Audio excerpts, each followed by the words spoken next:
I wonder if the CEO is regretting not making any upgrades to the submersible when he had the chance. NBC's Tom Costello is following all the updates. He joined us now from Boston at this critical time. Hey, Tom, good morning. Yeah, good morning. We are at Coast Guard Command. It was 4 days ago, right about now, that sub went into the water. And so now we are at that critical moment when air may be running very low, if not already exhausted. The Canadian Coast Guard just put out these images moments ago. They have new ships that have just arrived on scene. They are the Canadian ship Anne Harvey is on scene, as well as the Horizon Arctic, which is a ship that can drop an ROV, a remotely operated vehicle. In fact, they've now already dropped one down to the floor of the ocean, and a French ship has arrived on scene. They've just put their submersible into the water as well. Listen, the hope, as you suggested, is that maybe if these guys are alive, they've been trying to remain calm and conserve their breathing. But if they find that sub, they've got a huge challenge, lifting it up out of the water, maybe from a depth of 2.5 miles. The whole world is. Yeah, these people are probably dead. If they're this close to running out of water, and they are running out of air, and they get found, yeah, it's still gonna take a while to get them to the surface and unbolt them. So yeah, the CEO definitely should have had a better submersible design and use the money that he got from the stores to actually fix his upgrade his submersible. Is watching, and the whole world is holding out hope. An already urgent effort to find that missing sub in the North Atlantic is kicking into an even higher gear this morning as rescuers face an incredibly ominous fight against time. With the supply of air on the vessel that disappeared on a dive to the Titanic wreck believed to be nearing its end.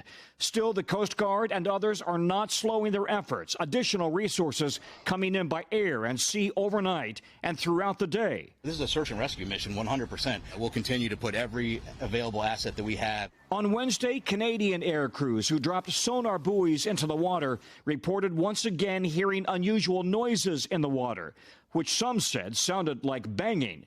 Experts are using specialized acoustic equipment to analyze the sounds to rule out other ships or marine life. So far, their effort to identify a source has been inconclusive. The bottom line is there are a lot of sounds in the ocean.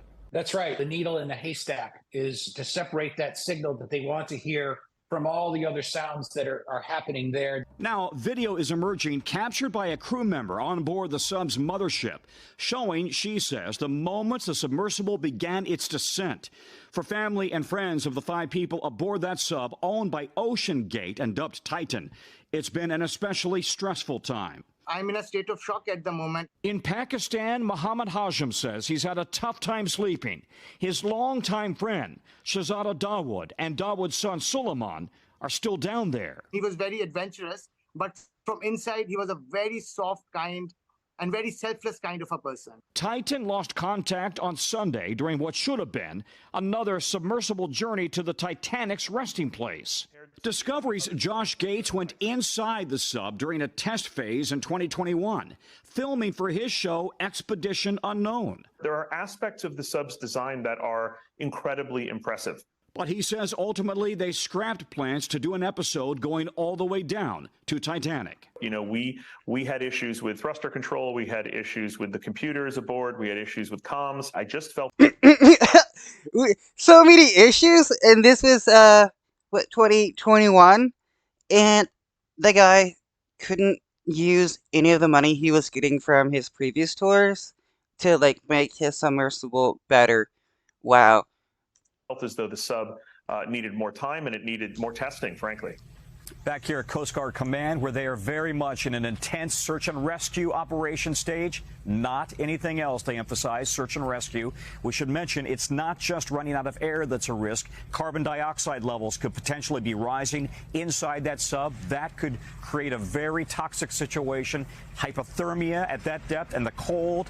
Lastly, I would tell you that Hamish Hardy, one of the people on board the sub, when he was going to the Mariana Trench, he said he's aware that if something happens at that depth, there may be no coming back. Guys, back to you.